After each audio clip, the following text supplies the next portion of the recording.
I am honored to be interviewing the great man that is about to make an appearance. Without any further ado, I want to present Mr. Samuel Langhorne Clemens. Nice to meet you, Mr. Clemens. Nice to meet you too, Mr. Vilgi. I'm ready for some questions. Let's begin with a few easy questions. Okay. Mr. Clemens, Well, first off, I prefer Mr. Mark Twain. that leads me to my first question. Where'd you get the pen name from? Well, it's a good question. Most people just simply assume that it was a nickname that I grew up with. That's not true. The name comes from my previous occupation of a steamboat pilot. My crew would call up Mark Twain and tell me that the water was deep enough for safe passage for the boat. And so since I was a boy, I'd always wanted to be a steamboat pilot. So I guess using the name Mark Twain was my way of just not completely giving up my that dream I had of being a steamboat pilot. When I started writing novels. It's a good way to keep your childhood dream alive. Another question is, how long did you attend school for? Did you ever go to college? Well, I never went to college, and I had to drop out of school at the age of 11, and I had to start working in fifth grade because my dad had died. So our family was in a sort of financial rut.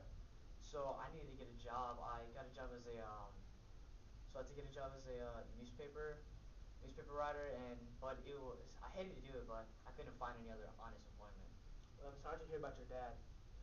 Are there any other parts in the Adventures of Tom Sawyer or in the Adventures of Huckleberry Finn that are based off your childhood experiences or any experience in general? Well, for starters, the fictional St. Petersburg, Missouri, is based off my childhood town, Hannibal, Missouri, which was a port town on the banks of Mississippi River. I also grew up with the dialects found in the Adventures of Tom Sawyer and the Adventures of Huckleberry Finn. I also grew up surrounded by racism, which is found through my book, but it's only there because I'm just trying to accurately portray the time, which was about 20 years earlier before the year I finished the Adventures of Huckleberry Finn.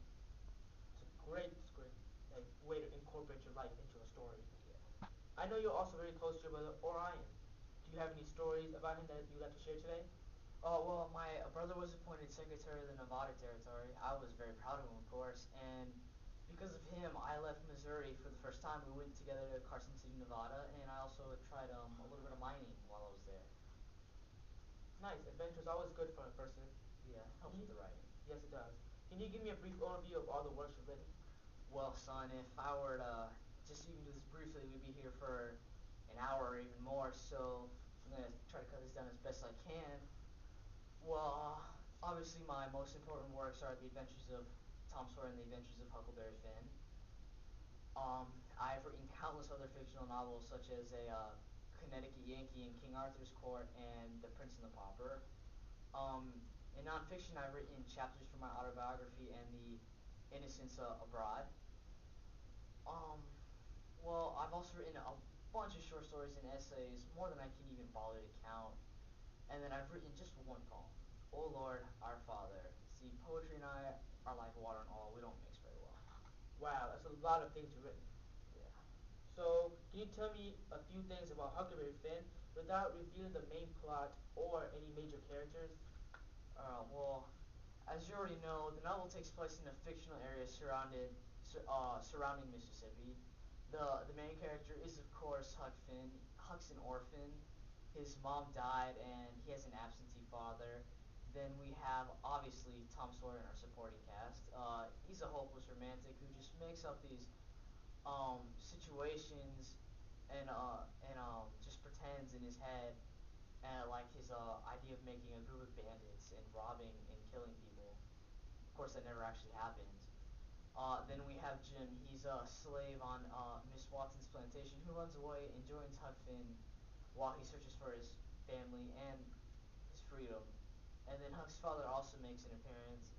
His father is just an abusive, drunk old man who tries to use Huck for his money and any other advantage he can gain from Huck.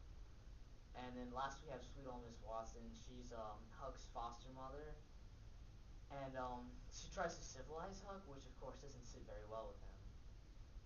And on the topic of themes, well, I guess you could say there I touch on maturity, friendship, legality versus morality, love, racism, and freedom.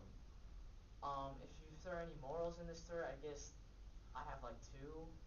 One is that although society may say something such as blacks are inferior or anything else, and you don't believe in it, then you should listen to your own opinion.